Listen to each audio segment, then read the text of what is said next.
بسم الله الرحمن الرحيم. أعوذ بالله من الشيطان الرجيم. بسم الله الرحمن الرحيم. إن الحمد لله نحمده ونستعينه ونستهديه ونؤمن به ونتوكل عليه. أشهد أن لا إله إلا الله وحده لا شريك له وأشهد أن محمدا عبده ورسوله. يا أيها الذين آمنوا اتقوا الله حق تقاته ولا تموتن إلا وأنتم مسلمون. يا أيها الناس اتقوا ربكم الذي خلقكم من نفس واحدة وخلق منها زوجها وبث منهما رجالا كثيرا ونساء واتقوا الله الذي تساءلون به والأرحام إن الله كان عليكم رقيبا. يا أيها الذين آمنوا اتقوا الله حق تقاته يا أيها الذين آمنوا اتقوا الله وقولوا قولا سديدا يصلح لكم أعمالكم ويغفر لكم ذنوبكم ومن يطع الله ورسوله فقد فاز فوزا عظيما. ثم أما بعد، فإن أصدق الحديث كتاب الله وخير الهدي هدي محمد صلى الله عليه وسلم وشر الأمور محدثاتها وكل محدثة بدعة وكل بدعة ضلالة وكل ضلالة في النار. أيها السادات المستمعون الكرام، السلام عليكم ورحمة الله وبركاته. lẹ́yìn tí a ti dúpẹ́ fún Allah subhanahu wa ta'ala, tá a tọrọ ìkẹ́ àti ìgẹ̀ fún ànábì wa Muhammad sallallahu alayhi wa alihi wa sallam, kí àwọn tí wọ́n jẹ́ alámòjútó ètò yìí kí Ọlọ́run kí ó bá máa ṣe ìrànlọ́wọ́ fún wa. Ọlọ́run kó gba ìgbìyànjú náà, ó gbà ní ẹ̀sìn fún gbogbo wa, ó sì bá wa fi sínú mizanu hasanati wa. Innahu waliyyu dhalika wal qadiru alayhi. Torí àsìkò kí n tètè lọ síbi iṣẹ́ tí wọ́n gbé rán èmi ọmọ wọn, so náà ni Suratul Infitar. So Suratul Infitar nínú àwọn suwaru makiyya ní Suratul Infitar, tó ń sì jẹ́ chapter 82. So a kàn sọ ọ̀rọ̀ díẹ̀ nípa ẹ̀ nípa bí àsìkò bá ti gbà wá mọ́. So ba'da a'udhu billahi minash shaitanir rajim. Bismillahir rahmanir rahim. Idha as-samaa'u infatarat wa idhal kawakibu intatharat wa idhal biharu fujjirat wa idhal quburu bu'thirat alimat nafsum ma qaddamat wa akharat. يا أيها الإنسان ما غرك بربك الكريم الذي خلقك فسواك فعدلك في أي صورة ما شاء ركبك كلا بل تكذبون بالدين وإن عليكم لحافظين كراما كاتبين يعلمون ما تفعلون إن الأبرار لفي نعيم وإن الفجار لفي جحيم يصلونها يوم الدين وما هم عنها بغائبين وما أدراك ما يوم الدين ثم ما أدراك ما يوم الدين يوم لا تملك نفس لنفس شيئا والأمر يومئذ لله. So Allah subhanahu wa ta'ala ó sọ nínú súrà yìí kí a tó bẹ̀rẹ̀ ká tó lọ sínú súrà náà sọ a rí àkọọ́lẹ̀ kan nínú Sunanun Nasa'i tẹ́ pé aslu hadith yẹn náà wà nínú Sahih Bukhari àti Muslim gẹ́gẹ́ bí Imam Ibn Kathir kan ṣe sọ bẹ́ẹ̀ so wọ́n gbà wá látọ̀dọ̀ Jábìrù ó gbà wá látọ̀dọ̀ Mu'adh pé ó kírun fún àwọn kan nínú àwọn ìrun òru kan so bóyá ìrun ìṣá gẹ́gẹ́ bí Nasumi ṣe wá tó wá ka súrà yẹn tó gùn so òjíṣẹ́ Ọlọ́run bá sálám wá pé afatanu anta ya Mu'adh tí ìwọ jẹ́ ó fẹ́ máa jẹ́ tí ó máa kó fìtínà bá àwọn èèyàn ni so aina kunta an sabbi isma rabbikal a'la yìí ṣe tó ka àwọn súrà tó kéékèèké àwọn tó kéré bíi sabbih isma rabbikal a'la bíi wad-duha so nínú ti ẹgbà wa ti Sunanun Nasa'i tó wá pé àti idha samahu unfatarat so eléyìí ni nínú àwọn kan tí àkọọ́lẹ̀ tó wà fún súrà yìí so Ọlọ́hun bá alẹ́kẹ́ ọlá subhanahu wa ta'ala ó sọ wípé idha samahu unfatarat ìyẹn ni pé nígbà tí sámà tó padì pé sámà ó fàya gẹ́gẹ́ bó ṣe wà nínú àyèmí nínú Al-Qur'an náà idha samahu unshaqqat so tó túmọ̀ sí pé nǹkan kan náà ni pé nígbà tí sámà tẹ́ bá rí pé sámà tó fàya pé àwọn bó ṣe rẹwà tóun Ọlọ́run wa ní kí ìrẹwà yẹn kó lọ́njọ́ yẹn ní àwọn àpẹẹrẹ ìjọba kíámà so ló fi jẹ́ pé a rí inú àkọọ́lẹ̀ míì tí Abdullahi ibn Umar radiyallahu anhuma tán gbà wá yí pé òjíṣẹ́ náà bá sọ́lá sọ yí pé man sarrahu an yandura ila al-qiyamah ra'ya 'aynin falyaqra idha shamsu kuwirat idha as-sama'u infatarat wa idha as-sama'u inshaqqat dàní ẹni tó bá rọ̀ lọ́rùn láti wo kó wo ìyesí ọjọ́ ìbẹ̀dẹ̀ alkiyama ní rọ́yà àìn ní ojú korojú báyìí kúrò ẹni bẹ́ẹ̀ kó lọ ka kó wòye sí kó wá lọ ka àwọn ọ̀rọ̀ Ọlọ́run ọba tí ń bẹ nínú àwọn súwárù yìí yẹn bí súrátù Takwir idha shamsu kuwirat àti súrátù Infitar idha as-sama'u infatarat àti súrátù Inshiqaq idha as-sama'u inshaqqat torí pé àwọn súwárù mẹ́tẹ̀ẹ̀ta yìí àwọn nǹkan ìbanilẹ́rù àwọn nǹkan tó tóbi àwọn nǹkan ńlá tí ó ṣẹlẹ̀ níjọba àkíámà ni wọ́n kó sínú so òjíṣẹ́ náà bá sọ́lá ó wá sọ pé ẹni tó bá fẹ́ wo àwọn nǹkan tí ó ṣẹlẹ̀ níjọba àkíámà ní ìwo ojúkorojú báyìí àkólọ ka àwọn súwárì yìí so lọ́nà bá fi sọ pé nígbà tẹ́ bá rí sámà tí ó bá tó di pé kí ni o tó fọ́nká tí gbogbo ẹ̀ tí ní àpẹẹrẹ ìjọba àkíámà èyí ò ní kákọ́ wáyé dalkawa kibun tatharat àti nígbà tí bá rí àwọn ìràwọ̀ àti àwọn kéékèèké inú wọn ni àti àwọn tó tóbi tó di pé kí ni o àwọn náà ń jábọ́ wàyídàl biharu fujirat àti nígbà tí bá rí àwọn odò ńláńlá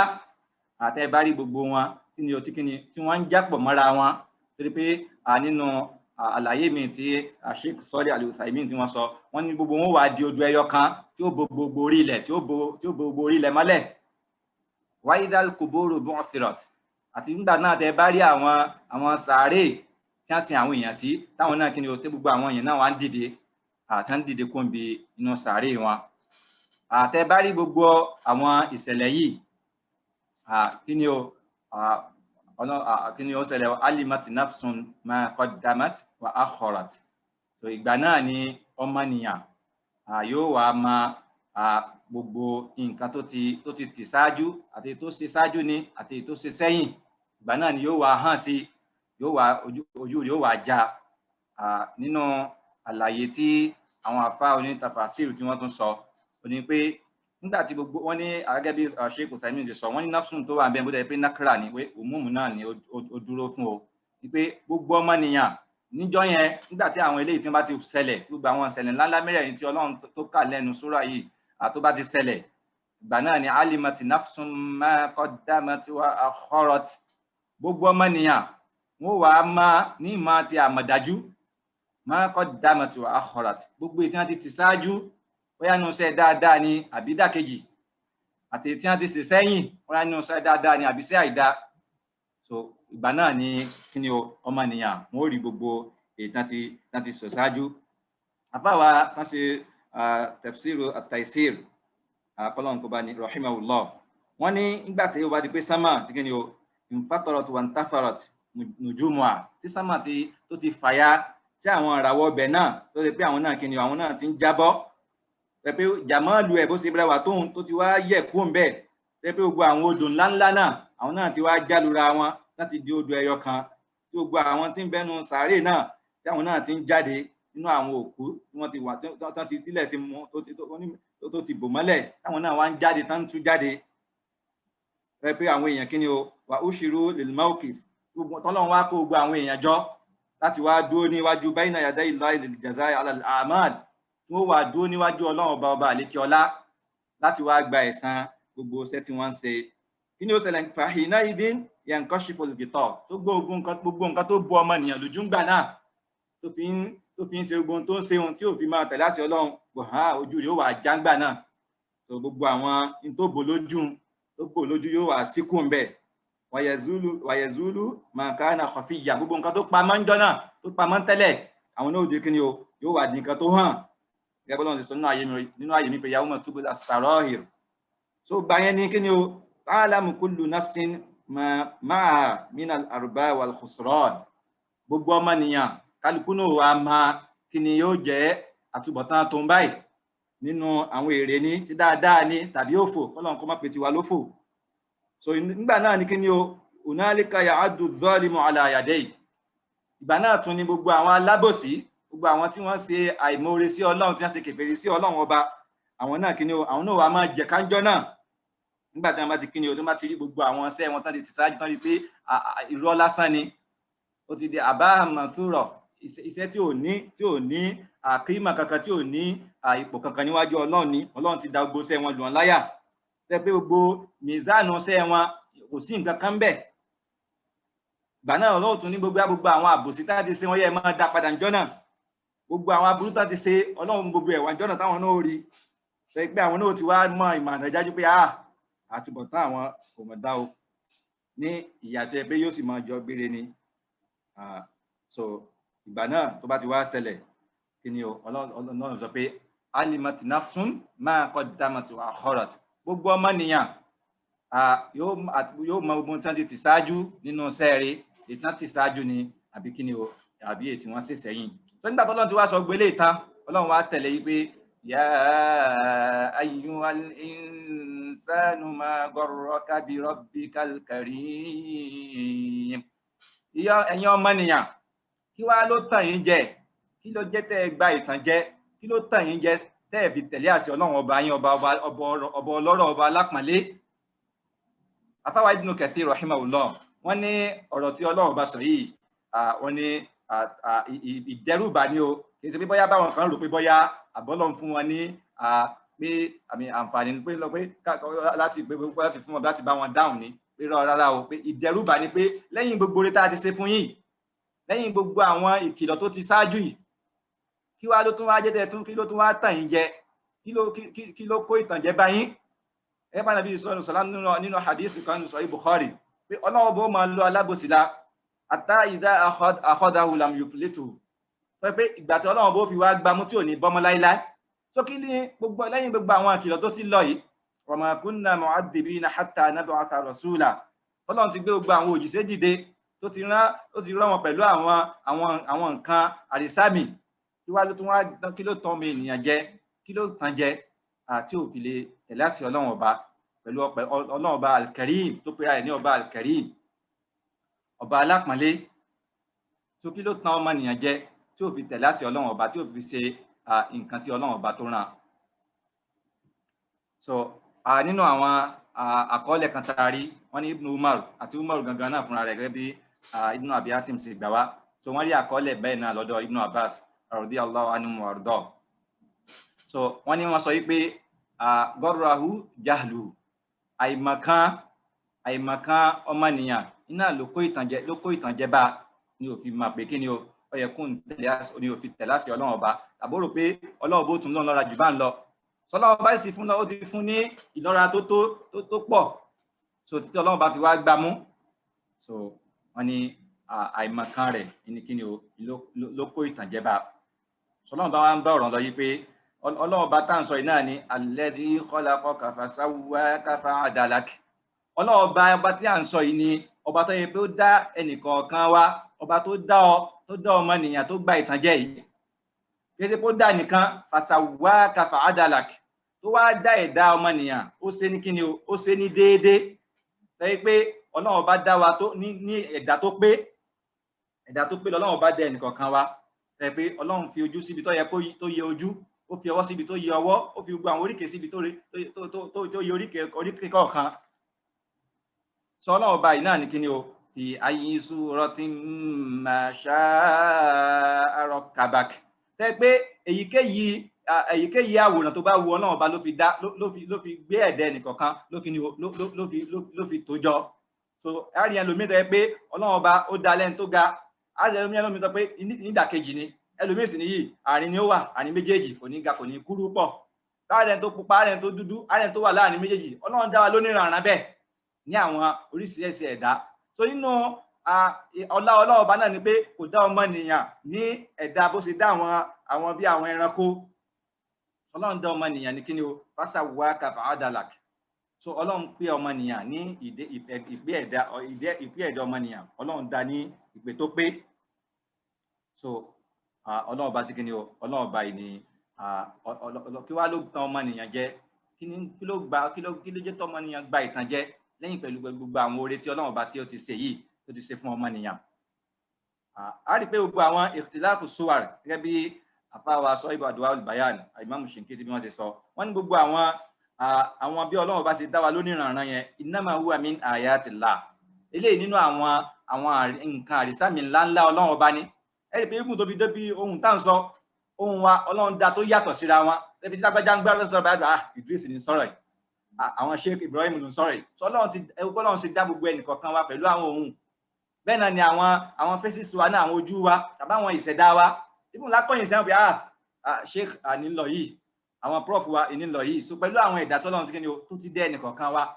So Ọlọ́run bá dá ẹnìkọ̀ọ̀kan ní kíni o, ní ẹ̀dá tó pé. So ẹ̀rí pé Ọlọ́run bá kíni o, òun náà ló sọ nínú àyè mí pé walladhi yusawwirukum fil arhami kayfa yasha. Sọ́nà ọba náà yóò yá àwòrán ọmọnìyàn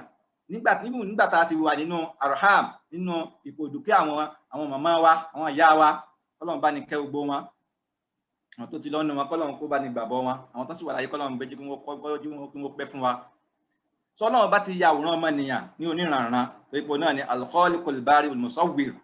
So ń gbé gbogbo àwọn bí àwọn ìṣẹ̀dá wa bó ṣe jẹ́ pé wá lóníranran tó sì tún jọra wọn bí wọ́n ṣe jọra wọn. Eléyìí nínú àwọn min adami ayatillahi ta'ala, nínú àwọn nǹkan àrísàmì Ọlọ́run ọba tó tóbi ló wà. Tẹ́ pé wípé ó yẹ kọ́ ọmọnìyàn kó máa ronú sílé yìí, tẹ́ pé ìrònú sí rẹ̀ ó yẹ kó máa pèsè àkíyèsí pé òun mọ̀ ní ìwọ̀ tó yẹ kó ń dí fún kó ń gbé fún Ọlọ́run ọba yìí, ọba àlékè ọlá subhanahu wa ta'ala. So lẹ́yìn ìgbà tí Ọlọ́run bá wá sọ gbogbo eléyìí tán, Ọlọ́run tún wá fẹ́ bọ́ sí abala níbi kọ́mọnìyàn kó tún máa wò pé kí ni o, wa inna alaykum lahafidhin kiraman katibin ya'lamuna ma taf'alun. Dájúdájú o, Ọlọ́run bá ní kí ni o, dájúdájú inna alaykum lahafidhin. Ọlọ́run bá ní a ti yan àwọn olùṣọ́ àti ìyàn tí yín o. Àwọn olùṣọ́ yìí Ọlọ́run bá ròyìn wọn pé kí ni o, kiraman katibin. Àwọn akọ̀wé, àwọn tó yẹ pé akọ nǹkan, àwọn ò kọ nǹkan kó wọn ì tàsé, akọ mọ́ tàsé. Wọ́n tún wá jẹ́ alápọ̀nlé. So àwọn ò sì ní da rúrú pọ̀ mọ́ sápá. Ṣerú àwọn tọ́lọ́run ọba tó ti yàn wá yẹn, pé àwọn màláíkà tọ́lọ́run ọba tó ti yàn fún wa láti máa kí ni o, láti máa kọ àwọn nǹkan tá ń ṣe. So nínú àwọn àlàyé mi táwọn afọ́n tafsir pé wọ́n ní hafidhin yẹn ó lè túmọ̀ sí wípé bóyá àwọn tó yẹ pé wọ́n ń sọ gbogbo nǹkan tá ń ṣe àti tá ń sọ minal aqwal wal a'mal, wọ́n ń sọ gbogbo ẹ̀. Tẹ́ pé kankan o, ma yalfidu min qawlin illa ladayhi raqibun atid. Kò sí nǹkan nínú tẹ́nì kankan ó sọ, kódà níbi àwọn àlàyé wọn lọ pé ibùdó wa pé ẹni gbogbo ẹ̀wọ̀n ó kọ́lẹ̀. So nǹkan kan ò ní tàsé wọn, àwọn akọmọ́ tàsé. So wọ́n àwọn nínú àlàyé mi tún bẹ fún hafidhin ni pé ó sì jẹ́ pé wọ́n ń sọ badanul insan, so ó lè jẹ́ pé wọ́n ń sọ wà ní ẹgbẹ́ bọ́lá ọba ti sọ náà nínú àyè mi ọlọ́run sọ àyè nínú àyè mi nínú Suratul Ra'd pé mu'aqibatun ní pé àwọn màláíkà dẹ̀ pé wọ́n máa gbaṣẹ́ fúnra wọn ni yahfadunahu min amrillah so ẹ pé wọ́n àwọn ọlọ́run gbé àwọn màláíkà dẹ̀ pé wọ́n ń gbaṣẹ́ fúnra wọn tẹ̀ pé wọ́n ń sọ ọmọnìyàn kò bí àbúrò fi jẹ́ pé tá a bá sùn ẹ pé bá ṣe sùn bẹ́ẹ̀ lómi ò ṣe lanú lẹ́nu yìí ta ló ń sọ tàbí mú wa sáà ti mú wa ń gbà tá a bá fẹ́ sùn ni ìfún lójú ayé bàbá ẹ̀ ni àwọn nǹkan ní ò ti máa kó wọnú mú wa tàbí lójú wa àmọ́ tá a bá sùn ọlọ́run bá ní sọ gbogbo àwọn oríkèéríkèé ara wa yìí so wọ́n nínú àwọn àlàyé mi ti ń bẹ fún hafidin náà nìyẹn so almuhim gẹ́gẹ́ bí Sheikh Uthaymeen lè sọ wọ́n ní tí ẹni nasu tó bá yẹ kó ní ìtumọ̀ méjì tó yẹ pé kankan ò sì takora wọn pé yuhmalu alayhima tá a gbé pé ìtumọ̀ méjèèjì náà lọ so ọlọ́run yin àwọn màláíkà ní kíni o ní olùṣọ́ ọlọ́run wá ròyìn wọn pé kíni o kiraman katibin ni wọn àwọn akọmọtàsé tó tún jẹ́ kíni o alápọ̀nlé ya'lamuna ma taf'alun wọ́n sì mọ gbogbo nǹkan tá à ń ṣe gbogbo ẹ̀ wọ́n mọ̀ gbogbo nǹkan tá à ń ṣe níṣẹ́ àti tá à ń sọ ní ọ̀rọ̀ gbogbo ẹ̀ náà mọ̀ iná sì ń ṣe àkọọ́lẹ̀ eléyìí kíkọ́ọ́lẹ̀ bó ti jẹ́ pé ọlọ́run bá ti mọ tọ́mọ ni ó ṣe tí ó jẹ́ even ní 50,000 years before kọ́lọ́run tó dá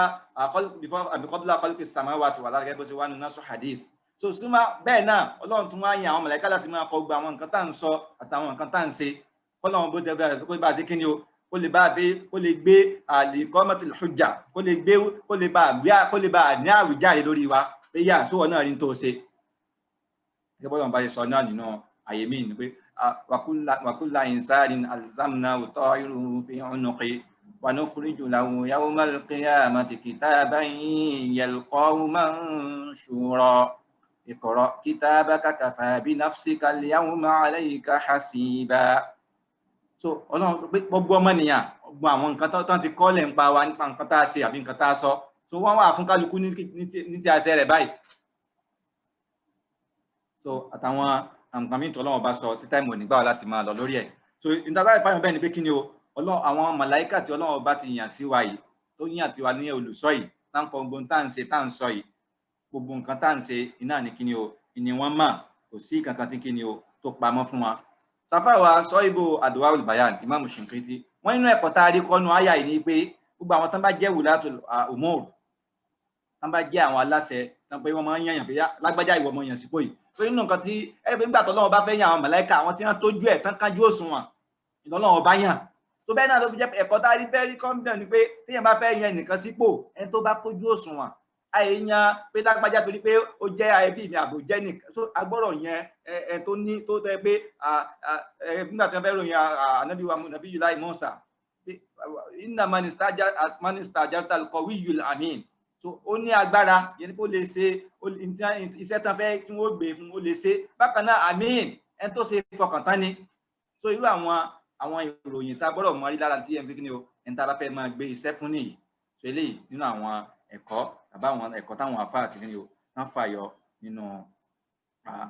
àyà yìí nìyẹn so ọlọ́run bá sọ pé kíni o àwọn màláíkà tó lọ́run bá yàn lólu sọ fún wa yìí kíni o ya'lamuna ma taf'alun gbogbo nǹkan tá à ń ṣe tá à ń sọ ni wọ́n mọ̀ ni wọ́n sì ń ṣe àkọọ́lẹ̀ rẹ̀ tó fi jẹ́ pé faman ya'mal mithqala dharratin khayran yara wa man ya'mal mithqala dharratin sharran yara tó yẹ pé ó kéré nú ọmọ náà gún iṣẹ́ rẹ̀ lẹ́yìn kan bá ṣe yóò rí njọ́ náà bó sì jẹ́ pé iṣẹ́ ẹbú náà lèyàn bá ṣe tó kéré bí ọmọ náà gún onóòrí njọ́ náà tó kálukú kíni o ó máa ṣe tó bá lè ṣe gbogbo ẹ̀ náà ní kíni o ló lẹ́sàn kálukú ó sì bá ìsàn rẹ̀ ní kíni o ọ̀dọ̀ Allah subhanahu wa ta'ala sọlọ́n bá wa ń bá lọ́wọ́ pé kíni o innal abrara lafi na'im wa innal fujjara lafi jahim yaslawnaha yawmaddin wa ma hum anha bighaibin pé dájúdájú àwọn tí wọ́n jẹ́ àbúrọ́ọ̀rù àwọn ẹni rere àwọn tó lọ́wọ́ bá kẹ́ tán rí iṣẹ́ rere ṣe àwọn tó ráyé wá nù ọlọ́run pé kí ni ó jẹ́ àtúbọ̀tán tí wọ́n láfi na'im inú ọgbà àdẹ̀ra ọgbà àlùjánà pé pé àdáhìn tí ó máa lọ légbére ìní ó jẹ́ ẹ̀san tiwọn ìní ó jẹ́ ibùdásí tiwọn o so Ọlọ́run bá sọ nínú ayé mi ní suratul Tawbah pé yubashiruhum rabbuhum bi rahmatin minhu wa ridwanin wa jannatin lahum fiha na'imun muqim. So Ọlọ́run fún àwọn ẹni rere, ó ń fún wọn ní ìró ìdùnnú kíni o pẹ̀lú ìkẹ́ látọ̀dọ̀ rẹ̀ àti ìyọ́nú àti àwọn ọgbà àdẹ̀ra tọ́lọ́run bá kíni o tó ti pèsè ẹ̀ fún wọn tó yẹ pé fiha na'imun muqim, ìgbádùn láéláé tí ò ní yẹ kí ò ní kú ni wọ́n máa kíni o ni yóò jẹ́ ìpín tiwọn. So Ọlọ́run bá ó ní nǹkan tó ń ti palẹ́sẹ̀ ẹlẹ́fun kíni o fún àwọn tí wọ́n bá jẹ́ ẹni rere nìyí. So wa innal abrara lafi na'im wa innal fujjara lafi jahim. Àmọ́ àwọn tí wọ́n bá jẹ́ pòkì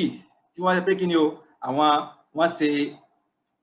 tako òfin Ọlọ́run ọba, àwọn yapa àṣẹ Ọlọ́run, òfin Ọlọ́run ọba wọn ò tẹ̀lé, kíni yóò jẹ́ àtúbọ̀tán tiwọn lafi jahim, inú iná jahim, ọ̀nà jahannam, iná kíni o ni yóò jẹ́ ibùdarí sí tiwọn, ní kíni o yóò jẹ́ ibùdarí sí tiwọn. Yaslawnaha yawmaddin, ìjọ wọn wọ̀ iná yìí níjọ́ kíni o níjọ́ ẹ̀san, ìyẹn pé jọ́ bídà kíámà. Wa ma hum anha bighaibin, àwọn náà sì ní wọn ò ní yẹ̀, wọn ò ní gbò, wọn ò ní kú ńbẹ̀ o. So inú ìyà iná ní kíni o ni wọn ó máa wà, inú kíni o inú ìyà iná ni àwọn ó máa wà. So inú ìyà ní kíni o inú ìyà ní kíni o ni wọn ó máa wà, ẹ pé wọn ó ti máa jẹ ìyà tó kíni o ní ẹ̀san iṣẹ́ tí wọ́n ṣe. Sọlọ́n bá ń bá lọ pé kíni o wa innal fujjara lafi jahim yaslawnaha yawmaddin wa ma hum anha bighaibin. So àwọn tí wọ́n jẹ́ kíni o tí wọ́n jẹ́ ẹni ibú, tẹ́ pé ibùdarí sí wọn, tẹ́ pé iná ní iná jahannam. So wọn ò ní yẹ, àwọn náà ò ní yẹ kíni o wọn ò ní yẹ ní kúrò níbi ìyà yẹn. So Ọlọ́run wa bá lọ pé wa ma adraka ma yawmuddin, kí ni yóò jẹ́ kẹ́ ẹ máa yawmuddin tá ń sọ yìí o, pé ọjọ́ ìdájọ́ pé àwọn kálukú wà gbẹ ẹ̀san rẹ̀. Ọlọ́run ní kí ni yóò jẹ́ kẹ́ ẹ máa yawmuddin, ọjọ́ ẹ̀san. Ọlọ́run tún wá tún ìbéèrè yẹn béèrè kó lè fi kan pamọ́ fún wa, ká lè fi lè mọ pàtàkì ọjọ́ ńlá yẹn. Ọlọ́run sọ pé wa ma adraka ma yawmuddin, kí ni ó tiẹ̀ mú yín máa títóbi àbí gbígbangban ọjọ́ yìí. Wa ma adraka ma yawmuddin, àní kí ni kó yóò mú yín máa kí náà ọjọ́ ẹ̀san yìí. Ọlọ́run wá sọ pé kí ni o ọjọ́ ẹ̀san tá ń sọ yìí, òun náà ní kí ni o yawma la tamliku nafsun li nafsin shay'a. Ọjọ́ náà ni ọjọ́ pé kí ni o kò sí ẹ̀mí kankan kò ní ní ìkápá, kò ní ní agbára lórí ẹ̀mí mi, ìyẹn ní ọjọ́ yẹn. Wal amru yawma'idhin lillah, àti pé kí ni o àṣẹ ẹjọ́ náà o Ọlọ́run tí Ọlọ́run ọba nìkan ni kí ni o ìní yóò jẹ́ o. So torí pé Ọlọ́run fẹ́ ká mọ bí ọjọ́ yìí bí ó ṣe le tó, àkọ́lọ́run kó ṣe ọjọ́ náà ní ọjọ́ rọrùn fún wa, kó ṣe rọrùn fún wa. Ọlọ́run bá ó ti sọ̀rọ̀ tó pọ̀ nípa ọjọ́ yawmul qiyamah. So nínú ẹ̀ ní àdísù ṣàfáà, àdísù dógún yẹn, ẹ̀pẹ́ ń tó bá dijọ́ náà, nígbà tí gbàgbọ́ ẹ̀yìn tí wọ́n bá lọ ń bá àwọn àǹbíyá wà rusul, kálukú wọn máa sọ pé nafsi nafsi ni, títí tí wọ́n fi wá lọ bá Ànábì Muhammad sallallahu alaihi wa sallam. So ìgbà náà wọ́n bẹ́ẹ̀ ana laha, nǹkan tí Ọlọ́run bá ti kí ni o tó ti èmi náà ni Ọlọ́run ti pèsè ẹ̀ fún mi, èmi náà ni, so èmi náà mo lẹ́tọ̀ọ́ sí. Òjíṣẹ́ náà ọba yóò wá lọ forí kalẹ̀ lórí àbí aláràṣẹ Ar-Rahman. Ọlọ́run fi wá sọ pé kó wá kó dìde máa ṣìpẹ̀ àgbà ìpẹ̀ rẹ̀. So Ọlọ́run ti sọ náà àtàwọn àyè mìíràn Al-Qur'an, man dhal ladhi yashfa'u 'indahu illa bi'idhnihi. So wal amru yawma'idhin lillah. So afáwa sọ ibò Adwa'ul Bayan, wọ́n nígbà tó Ọlọ́run sọ pé wal amru yawma'idhin lillah, pé àṣẹ ẹjọ́ náà tọ́lọ́run ọba nìkan ni. Tó wá túmọ̀ sí pé Ọlọ́run ọba kọ́ ló láṣẹ before ọjọ́ náà ni, Ọlọ́run ọba náà ló láṣẹ before ọjọ́ náà, torí pé lillahil amru min qablu wa min ba'd,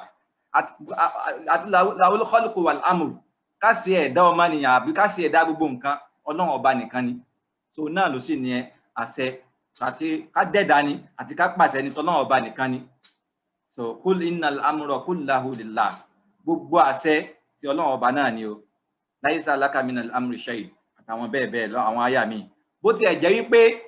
nínú ilé ayé yìí Ọlọ́run máa ń fún àwọn kọ̀ọ̀kan náà ní bóyá àṣẹ díẹ̀díẹ̀ ibùdó tó fi jẹ́ pé Ọlọ́run sọ pé lápèjúwe Ọlọ́run sọ nínú àyè kan nínú Kùránì pé wa'muru ahlaka bis-salah, ìyẹn pé ìwọ náà máa pa àwọn ará ilé rẹ̀ láṣẹ pẹ̀lú kí wọ́n máa kírun kí wọ́n máa gbérun lé fún Ọlọ́run wastabir alayha, kò sì máa ṣe sùúrù pẹ̀lú wọn. So àṣẹ kan náà ló bọ àṣẹ pé ká pàṣẹ pé àkásòfin eléyìí ń tọ́lọ́run ọba nìkan ni. So Ọlọ́run kan jò jẹ́ pé níjọ́ náà kò sí ẹni tí ó bọ́ náà ọba tí ó bá rò pé òun tí ó láṣẹ tí ó ní àǹfààní àti sọ̀rọ̀ níjọ́ náà àti nígbà tọ́lọ́run bá ti ní o tó bá tó yọ̀ǹda Ọlọ́run bá pé kí ni o ẹni tó tún jọ bẹ́ẹ̀ ni ọ̀rọ̀ tí Ọlọ́run bá sọ nínú àyè míì ni pé limanil mulkul yawm lillahil wahidil qahhar nínú Suratu Ghafir Ọlọ́run sọ pé kí ni o ta ló ní ìkápá àti àṣẹ àti ọlá ọjọ́ òní tí ò ní sẹ́nìkan tí ó sọ̀rọ̀ tọ́lá pé Ọlọ́run bá náà ni ó wà dá ẹ lọ́rùn pé kí ni o lillahil wahidil qahhar tí Ọlọ́run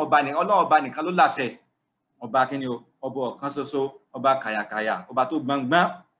Torí pé ńjọ́ náà kò sí àṣẹ kankan pẹ̀lú àṣẹ rẹ̀, kò sí sẹ́nìkan tí ó lè sọ̀rọ̀ ṣáájú rẹ̀, kò sí sẹ́nìkan tí ó lè sọ̀rọ̀ tí ó lè sọ nǹkan kan illa man hadina Allahu rahman wa qala sawaba, àfihàn tí Ọlọ́run bá ti kí ni o ọba ar-Rahman tó bá yọ̀ǹda fún ẹ̀ńtẹ́ni náà sì sọ yóò náà sọ nǹkan tó yẹ pé kí ni o tó jẹ́ sawab, kìí ṣe ọ̀rọ̀ dáadáa ni ó náà sọ́njọ́ náà. So ìyẹn ni kí ni o ní tí àwọn àfáà ṣe lórí pé kí ni o wal amru yawma'idhin lillah. So ìyẹn ni ọ̀rọ̀ kékeré nípa àwọn àlàyé tí ń bẹ nínú súrà yìí kí Ọlọ́run kò fi yé wa. So nǹkan tá fi wá fi kúnlẹ̀ ò ní pé àfáà wa tó ṣe súrà kan tí wọ́n pè ní min kulli suratin fa'ida, àfáà wa Sheikh Abdul Malik Ibn Ahmad Ramdani. So wọ́n sọ wípé nínú àwọn àǹfààní àwọn arba'u fawaid, a rí àwọn àǹfààní ńlá mẹ́rin kan nínú àbí àwọn súrà tọ́lọ́run bá tó pẹ̀lú Suratul Infitar yìí. So fi arba'u fawaid fi tartibi ma qabla wa ma ba'da alayha. So a rí àwọn àǹfààní mẹ́rin kan tí kí ni o tí ń bẹ ń bí Ọlọ́run bá ṣe tò àwọn súrà yìí tẹ̀léra wọn, pé àwọn tó àrí àwọn súrà tó tẹ̀lé tó wá tó ṣáájú Infitar, so àti súrà tó tẹ̀lé náà ni Suratul Mutaffifin. So gbogbo àwọn bọ́lọ́run bá ṣe tò léra wọn kí ni àwọn àǹfààní tí ń bẹ ń bẹ. So àǹfààní a rí àǹfààní mẹ́rin ń bẹ. So tábà kọ́ wo gbólóhùn tí Ọlọ́run bá tó sọ wípé ya ayyuhal insanu ma gharraka bi rabbikal karim, yẹn pé ayé ẹlẹ́ẹ̀kẹfà tó lọ́nà pé eré ọmọnìyàn kí ló tàn ọ́ jẹ nípa ìmọ̀tẹ̀láṣẹ Ọlọ́run ọba rẹ, ọba ọlọ́rẹ, ọba aláàánú. Ibi tó lọ́nà sọ pé kalla bal tukadhibuna bid-din, àmọ́ bí ó ṣe pé kí ni o wọ́n ń pe ọjọ́ ìbí al-qiyama tó jẹ́ ọjọ́ ẹ̀san, wọ́n ń pè nírọ́ ni. So wọ́n ń pè nírọ́ ni. So tá bá wo ìyẹn tó wà nínú Suratul Infitar náà ayé ẹlẹ́ẹ̀kẹsàn. So wọ́n ní àǹfààní aláwọ̀kan bẹ̀ ni pé a rí pé dhakarallahu fi surati Abasa ni pé àwọn Ọlọ́run bá ó sọ nínú Suratu Abasa àwọn nǹkan mashahid, àwọn nǹkan tó yẹ pé àwọn nǹkan ìrísí tó yẹ pé ó dẹ́rù bàyàn, àwọn nǹkan ńláńlá tí ó ṣẹlẹ̀ níjọ́ ìbẹ̀rẹ̀ àkíyàmà. Lábíjọ́ náà sọ pé fa idha ja'atis sakhah yawma yafirrul mar'u min akhihi wa ummihi wa abihi wa sahibatihi wa banihi likulli imri'in minhum yawma'idhin sha'nun yughnihi wujuhun yawma'idhin musfirah ضاحكة مستبشرة ووجوه يومئذ عليها غبرة ترهقها قترة أولئك هم الكفرة الفجرة. Ọlọ́run sọ gba àwọn nǹkan ìdẹ́rùbà ni àwọn nǹkan láti ó ṣẹlẹ̀ ńjọ́ yìí nígbà tí wọ́n rí pé sọ́ọ̀kọ̀ bá dé tẹ́bí ariwo ńlá tẹ́bí ńjọ́ náà yafirul mar'u min akhi, ọmọ ni yóò rí ọmọ ìyá rẹ̀ tí wọ́n jọ bí tó jẹjọ́ ọmọ ìyá wọn bàbá yóò mọ sá fún, yóò rí bàbá rẹ̀ yóò rí ìyá rẹ̀ yóò sá fún, ó bí tọ́jà ìyàwó rẹ̀ àtàwọn ọmọ rẹ̀ tẹ́bí kálukú ti tó ńjọ́ náà. Wọ́n pé Ọlọ́run bá sọ báyìí nínú Suratu Abasa ní àyà 33-42. Tabara wo àyà tó tẹ̀lé Suratu Abasa ìyẹn tó jẹ́ Suratu Takwir, Ọlọ́run bá sọ pé idha shamsu kuwirat wa idha nujumu kadarat wa idhal jibalu suyirat wa idhal isharu uttilat dé bí wọ́n sọ pé alimat nafsum ma ahdarat tọ́lọ́ ti ká gbogbo àwọn ìṣẹ̀lẹ̀ tí ó ṣẹlẹ̀ wọ́n sọ pé ìgbà náà lọ́mọ èèyàn ni yóò wá yóò rí ní máa mọ̀ dájú gbogbo nǹkan tí kí ni o tó ti ṣe mú wá fún báyìí tó náà rí ilé ọlọ́run bá sọ lé ní súrátù kí ni o ní súrátù Takwir. So bákan náà lọ́nà wa sọ nínú súrátù Infitọ́rù náà tó jẹ́ súrátù tẹ̀lé súrátù Infitọ́rù tá a ṣe àlàyé kékeré lórí ẹ̀ lónìí pé kí ni o ẹ̀rí bọ́lá sọ pé idha as-samā'u fatarat dé àyà ẹlẹ́ẹ̀kan sọ pé alimat nafsum ma qaddamat wa akharat. Ṣùgbọ́n náà nígbà tí gba àwọn ìṣẹ̀lẹ̀ láìláì bá ti ṣẹlẹ̀ tẹ pé sámà ó ti ya tẹ pé àwọn ìràwọ̀n ńláńlá àti kéékèèké ti jábọ́ àwọn odò náà ti jálura wọn ti dẹyọ kan wọn ti gbogbo orí ilẹ̀ mọ́lẹ̀ àwọn gbogbo àwọn tọ́lọ̀ tí sin sínú sàárè náà kálukú ti wá fún wọn ti jáde kíákíá tẹ́pẹ́ ọmọ nìyàn kí ni o onú wa mọ gbogbo nǹkan tó kí ni o tó ti tì ṣáájú nínú iṣẹ́ rẹ̀ àti iṣẹ́ àti tó ti sẹ́yìn bóyá nínú iṣẹ́ rẹ̀ ni àbí iṣẹ́ àìdá. So bákan náà ní tábà wo ètò súrà tó tẹ̀lé súrà tó Infitọ́r yẹn pé súrà tó Inshiqaq náà àríkọ́ Ọlọ́run sọ pé kí ni o idha as-samā'u inshaqqat wa adinat li rabbiha wa huqqat. So dé tó Ọlọ́run bá sọ ó tún sọ ńgbà tó sọ pé kí ni o sí sámà náà tó bá yá. So gba àwọn kìíní ada at-tafsir li ahwali yawm al-qiyamah. So gba àwọn eléyìí jẹ́ àwọn àlàyé níbi àwọn nǹkan ńláńlá àwọn nǹkan dẹ̀rúbà tí ó ṣẹlẹ̀ níjọ́ ìbẹ̀rẹ̀ àkíyàmà ní tọ́yẹ pé yaj'aluha ka'annaha ra'yu 'ayni tẹ́ pé yóò jẹ́ kọ́ ọmọ ènìyàn ó rí yóò jẹ́ kó ní kó nǹkan náà lè rí ní ìrí ti àmúdájú ìjọ ojúkorojú náà lè imagine bí ọjọ́ yẹn ó ṣe rí láfi ní àdíṣe àkọ́kọ́ tàgbà pé Ibn Umar radiyallahu anhu sọ pé kí ni o ẹni tó bá rọ̀ lọ́rùn láti wo ìjọba ìdàkíámà ní ka'annahu ra'yu 'aynin kó máa ka àwọn súwárò yìí àdíṣe yẹn ń bẹ nínú Sunanu Tirmidhi. So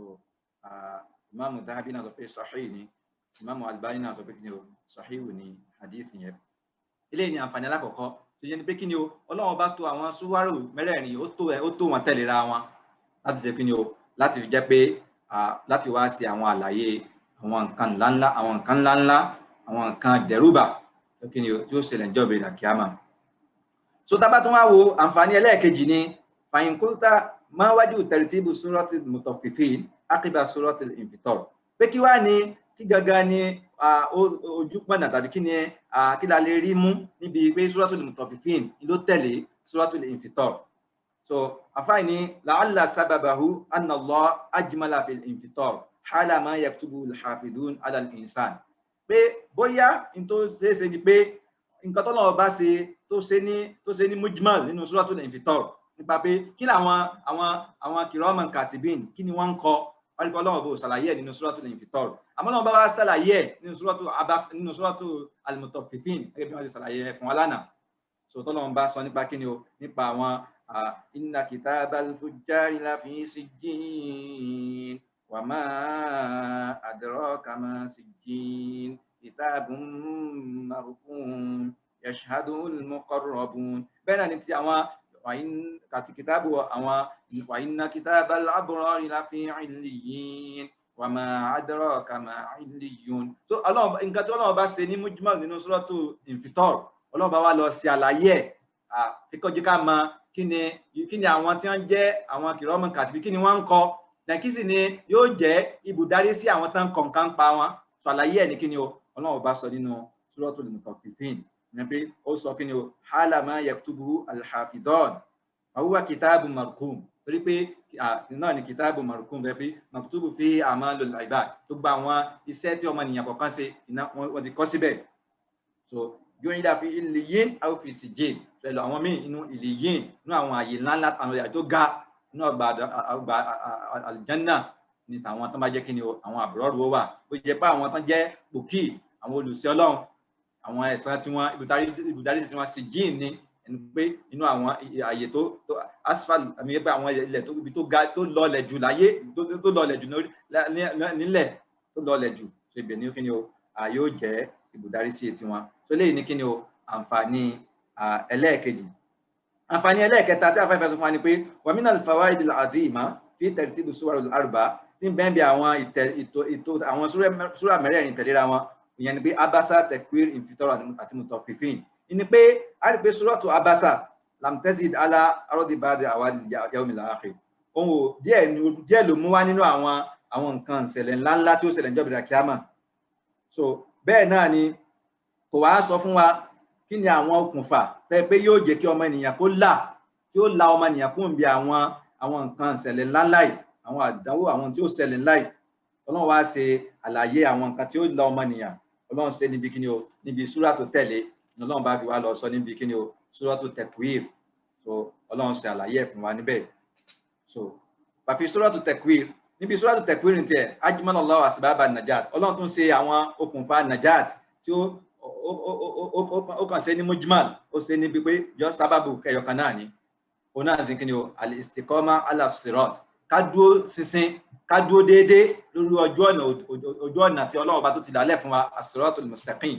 So ní Ọlọ́run bá sọ pé in huwa illa dhikrun lil alamin liman sha'a minkum an yastaqim. Gbogbo ń tà ń sọ yìí, àwọn ìrántí yìí, ìrántí ńlá ni ó fún gbogbo àgbálá ayé. Ta náà ni ó sì jẹ́ àǹfààní tí àwọn ìrántí tí ó ṣàǹfààní, òun náà ni tó pé kí ẹni tó bá wù tó bá pé kí ni o, tó bá fẹ́ dúró, tó bá fẹ́ ní istiqama, tó bá fẹ́ dúró ṣinṣin, tó bá fẹ́ dúró déédéé lórí ẹ̀sìn Ọlọ́run ọba.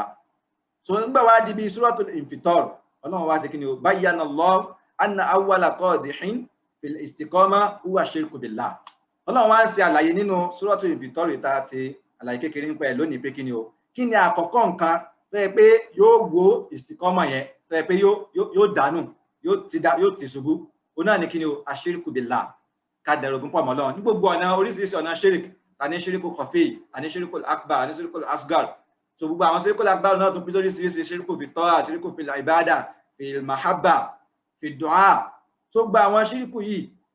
ẹ rí pé gbogbo àwọn tí kí ni o, yóò wo istiqama ọmọnìyàn ni. Pé Ọlọ́run bá sọ pé ya ayyuhal insan ma garraka bi rabbikal karim. Irú ọmọnìyàn kí ló kó ìtànjẹ bọ́, kí ló kọ dí ọ kó ń bi ìmọ̀ tẹ̀láṣẹ Ọlọ́run ọba rẹ, ọba al-karim, ọba ọlọ́rọ̀, ọba aláàánú, ọba alápọ̀nlé. Torí pé udwanun ala akila, bí bàtà èèyàn ń ṣe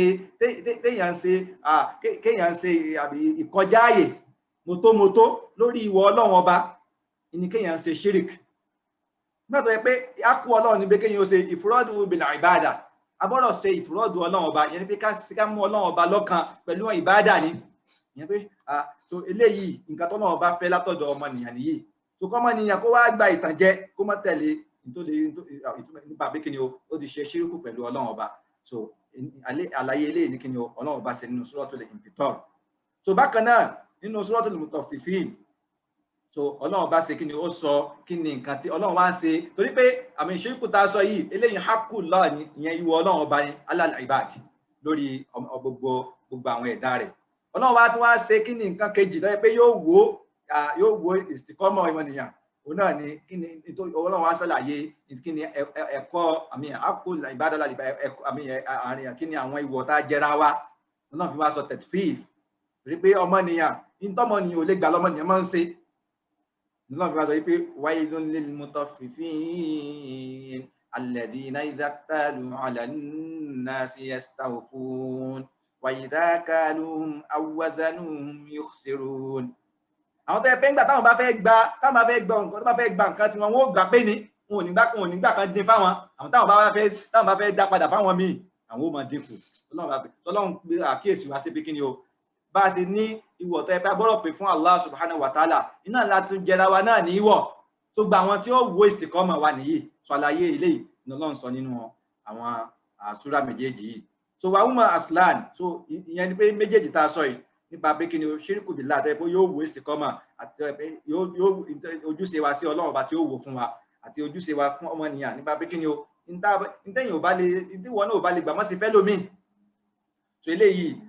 ó sì kí ni o, àárí ọ̀pọ̀lọpọ̀ Ọlọ́run bá sọ ní àìmọye ààyè nínú Quran, bẹ́ẹ̀ sì yára nínú sunna nínú ahadisu Ànábì wa Muhammad sallam náà ń tọ́ka sí pé ní o, àdáwò akila fi tawhidi bil ibada. So àbọ̀rọ̀ pé ìwọ Ọlọ́run ọba nípa pé kí ni o, ká mú lọ́kàn pẹ̀lú ìmọ̀ jọ́sìn fún. bákan náà ni pé abọ́rọ̀ pé àdáwò huququl ibad abọ́rọ̀ pé ìwà àwọn ẹ̀dọ́ ọlọ́run ọba náà bitasinil khuluqi márùn abọ́rọ̀ jẹ́ pé ìwà wa dá àwọn èèyàn àti àwọn aládùúgbò wa ní fámìlì wa ní àwọn tá à ń bá ṣe ni so wọ́n bọ́rọ̀ mọ̀ pé abọ́rọ̀ máa ṣe kí ni abọ́rọ̀ máa ṣe dáadáa sí wọn wọ́n ní ìwọ̀ lórí wa pé al-istiqama mashrutatun bitahqiqihima so ká ṣe àwọn ìwọ̀ méjèèjì yìí ìní àwọn ìní mọ́jẹ̀mú tó jẹ́ kíkí ni o istiqama wa kó pé wa kullu man farrata fihima ẹni tó bá ṣe àìṣe ètò tó bá dínwọ́ kù kó ń bi àwọn ìwọ̀ méjèèjì yìí irú ẹni bẹ́ẹ̀ kí ni o òní yóò kó sínú àwọn àdánwò àwọn wàhálà àjọ bíi dàríkíámà ìrìkọ náà bá kí ni o òun ò ní forí jẹun tó bá dorogún pọ̀ mọ́ òun so bẹ́ẹ̀ láti ni pé òjíṣẹ́ náà máa sọ pé kí ni o kálukú àbọ̀rọ̀ pé kálukú ẹ̀tọ́ tí kálukú jẹra wọn ọlọ́run òjíṣẹ́ náà sọ ọ́nà àti sàn pé á dá padà àjọ bíi dàríkíámà tó fi jẹ́ pé ẹran tí ò níwo tí ẹran tó níwo kàn wọn ò ní kó náà wá kàn sí ẹ padà pé ọlọ́run sáà gba ẹ̀tọ́ kí ni o yóò gba ẹ̀tọ́ àkálukú yóò gbà fún tó lè ní kí ni o àǹfààní ẹlẹ́ẹ̀kẹta àǹfààní ẹlẹ́ẹ̀kẹrin ó ní pé kí ni o ọlọ́run ọba ó gẹ́gẹ́ bá a ṣe sọ ó ṣe kí ni o ó jẹ́ ká mọ̀ pé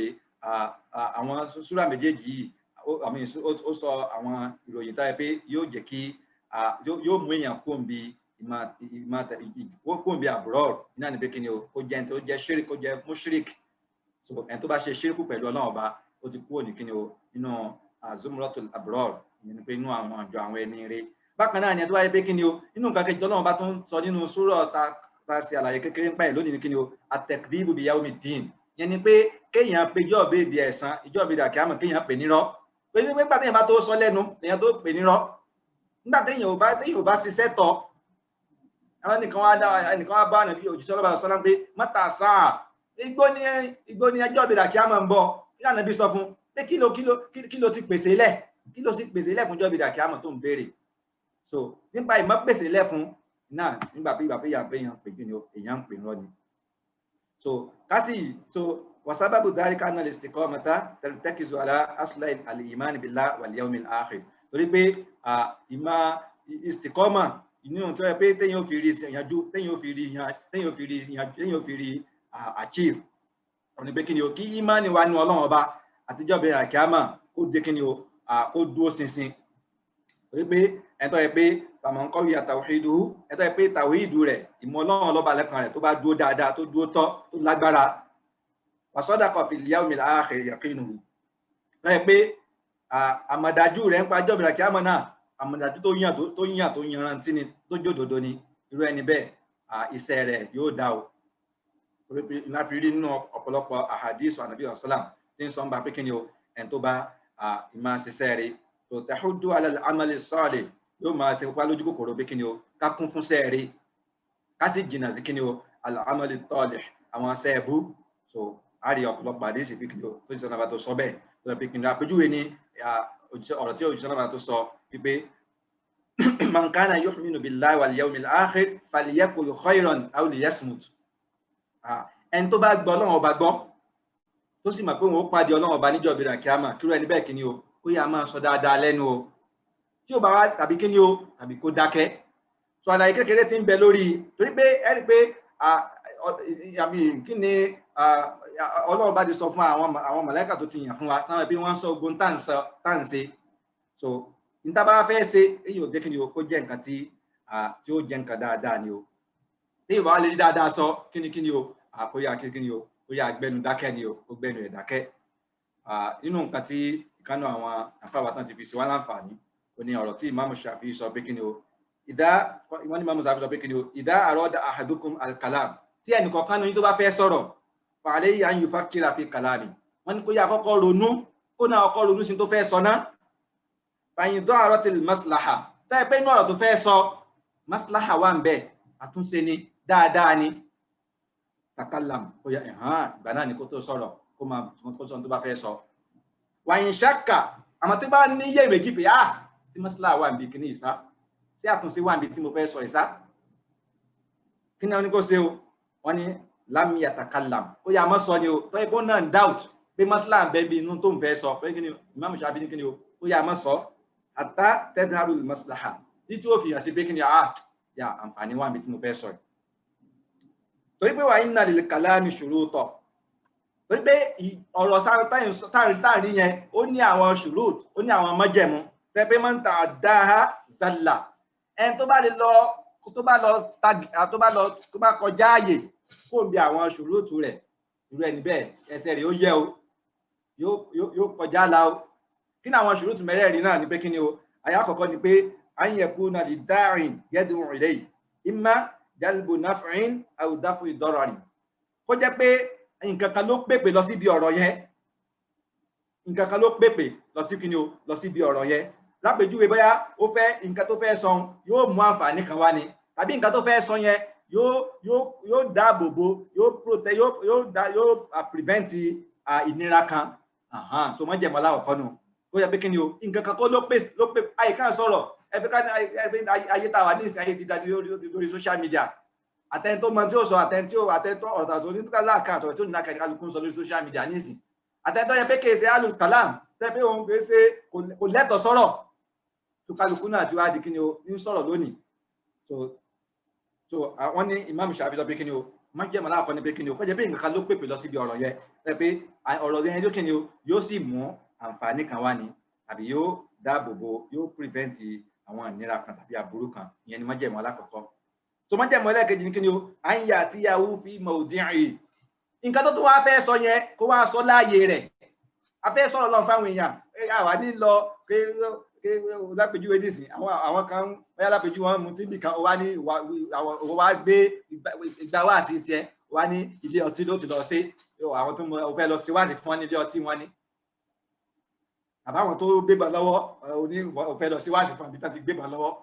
so èèyàn máa ṣe kí ni o ó bọ́lọ̀ ṣe kí ni o à ń yà àti àwọn fi mọ̀ òdì yìí so ààyè ọ̀rọ̀ láti sọ fẹ́lẹ́ kẹta ni pé kí ni o à ń yẹ kùtàṣírà ala qadri al-haja kọjá wáyé kí ni o ọ̀rọ̀ yóò tún wá wọn yóò mọ ní ìwọ̀nba qadri al-haja